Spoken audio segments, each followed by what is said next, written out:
CTV News with Jackie Scantlebury. Good afternoon. It's an emotional day for staff and players at the Prairie Baseball Academy in Lethbridge. Today is their first day back since two of their former teammates were killed in a murder-suicide near Claresholm last month. As Terry Vogt found out, today is about honoring their friends and fulfilling their dreams. There were plenty of high fives and Happy New Year's as players with the Prairie Baseball Academy gathered for the first practice since the holiday break.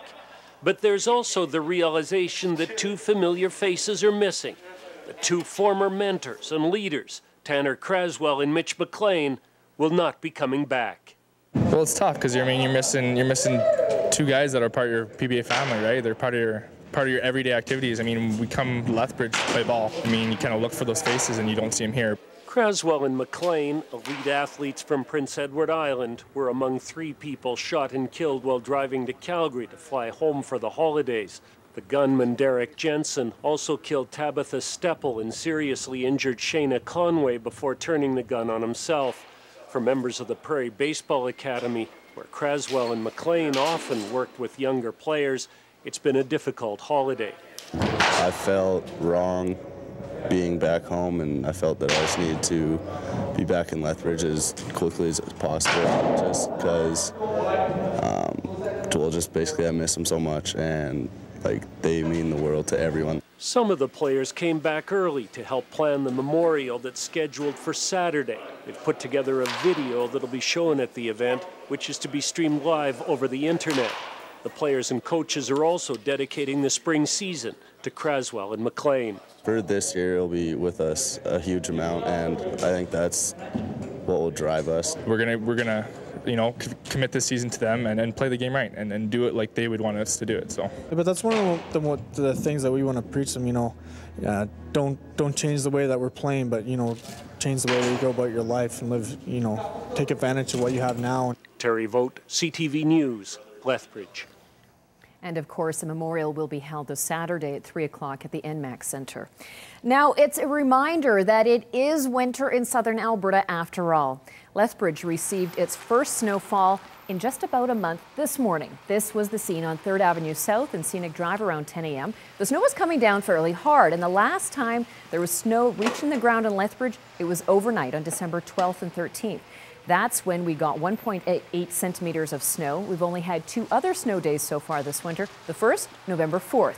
That's when we had 2.1 centimeters of snow. And then on December 11th, when it snowed just over 13 centimeters, Lethbridge did not record any snowfall in October. Although we did receive a record of 68.5 millimeters of rain that month, the average rainfall in October is just under 9 millimeters.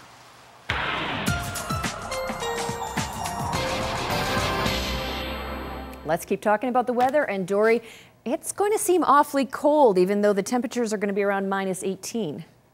It really is. That frontal barrier was what moved south and brought the precipitation. It's what's in behind it that is going to be a shock to the system. We were talking about this last night at this time. We said it's not the amount of snow that's really going to remind us about winter. It's those colder overnight temperatures, and they're on the way. I'll have details coming up in a couple of minutes. Thanks, Dory. Alberta's Wild Rose Party says the documents show the University of Lethbridge has illegally donated to the Progressive Conservatives. The Wild Rose says Freedom of Information searches reveal that the university donated $15,000 to the PC Party. They say the donations were made between 2004 and 2005. The documents show that the money was donated for Premier's dinners with former Alberta Premiers Ralph Klein and Ed Stelmach. With their golf tournaments, meet the minister dinners, and party policy conferences. None of the donations involve current Premier Alison Redford. Under the Elections Act, organizations that get public funding from the government can't by law donate to political parties. A university spokesman says the school is looking into the charges and will soon issue a statement. Now, Elections Alberta is currently investigating the Tories for soliciting and accepting illegal contributions in 10 Tory ridings, including a questionable donation by the town of Cardston, which waived green fees for a golf tournament back in 2009 for former Premier Ed Stelmach. The Wild Rose Party says local officials feel pressured often into making offers over fear of losing government grants, but Cardston's mayor says they were just showcasing the community. Lethbridge Regional Police have concluded their investigation into the discovery of human remains in the river valley just west of downtown Lethbridge. A person walking down the hill on 3rd Avenue South into Indian Battle Park noticed wildlife activity on the south side of the coulee and discovered the remains of a man on January 2nd. The remains of the 38-year-old man were found away from the path and not visible from the road. Police said at the time that it didn't appear that foul play was suspected, adding that it looked like the person was sleeping or living in the coulees. The Calgary Medical Examiner's Office has confirmed that the death of the 38-year-old man was non-criminal. The LRPS say that no further information will be released. And police are also investigating a stabbing in the 1100 block of Scenic Drive South overnight. Just before 3 a.m., a man showed up at a friend's place with a stab wound to the neck. The man was taken to Chinook Regional Hospital with non-life-threatening injuries. Police are looking into the details, and they say there are no suspects at this time. It appears that Southern Albertans are being targeted in yet another computer scam. And he said, well, we've sent you an email about viruses and problems with your computer, and if you'll just go to your computer and turn it on, we'll show you how to clear it up, how to take care of this. If you just go there right now. And I said, but I don't have a computer. Click. That was pretty much it. Benita Witt says a man called on Friday offering to remove viruses from her computer if she would perform some of the simple tasks that would give him remote access. The caller hung up when Witt told him that she didn't have a computer, and since then she's talked to several friends who have also received calls, supposedly from Microsoft. Witt says she wanted to get the word out so that others don't fall for the scam and give up control of their computer. I'd heard of this on TV months ago, on the TV news, that it's a scam, that if you click onto what they want you to click onto, they somehow gain control of your computer. I'm wondering how many people in Lethbridge are getting this phone call, and I'm hoping nobody is falling for it. As part of the scam, people may also be asked to provide credit card or banking information. Police say internet frauds are becoming increasingly common. The most recent stats show that more than 11,000 Canadians lose more than $10 million a year to skimming, phishing, and hacking scams. A new initiative is helping make Lethbridge friendlier to people with disabilities. A job fair and disability conference was held at the Lethbridge Lodge today. The Workable project is aimed at identifying challenges and creating opportunities for disabled youth. 70 employers and about 40 organizations responded to a survey on hiring people with disabilities. The goal of the project is to increase awareness among employers when they're considering whether to hire someone with a disability. We're talking about youth between the ages of 15 to 30.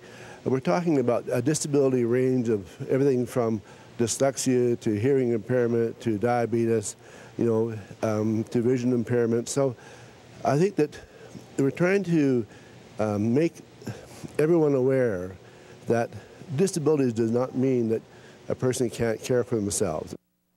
Creators of the Workable project are hoping to dispel myths about people with disabilities. They want to let employers know that many of them are loyal and reliable, and if given the chance, will often become stable, good, long-term employees.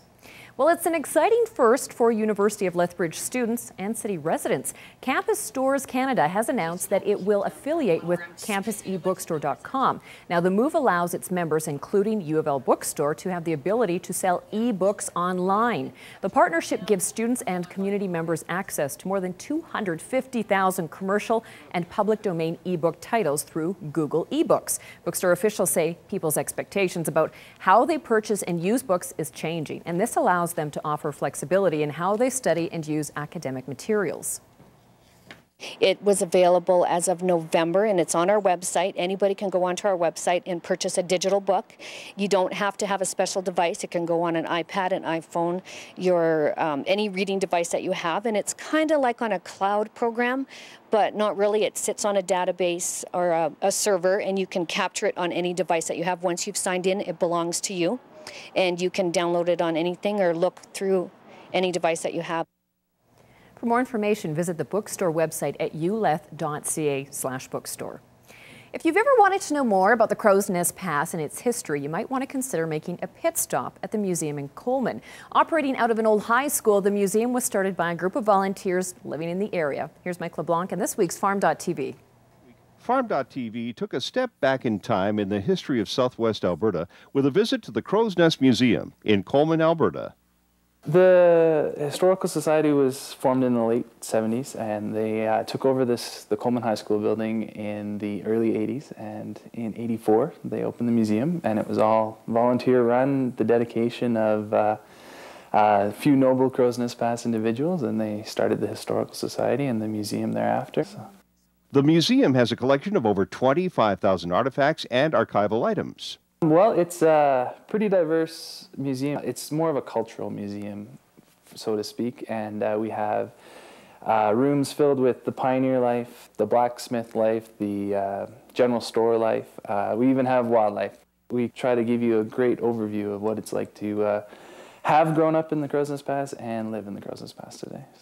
The museum exhibits touch on mining history, Union history, pioneer life, and we also touch on the bootlegging side of life, which, you know, less than reputable side of Crow's Nest Pass history, but also it's still a great part of our history. And we've got rail history, which is huge with train enthusiasts. We try to just talk about the people involved. There is so much to see here. Visitors should consider a Historical Society membership. It's only $20 for adults, $15 for seniors.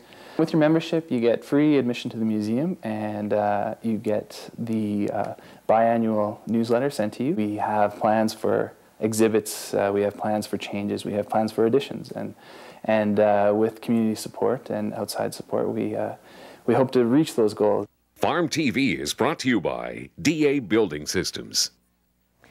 To the markets now, where there were up arrows all around. Here are the day's closing figures.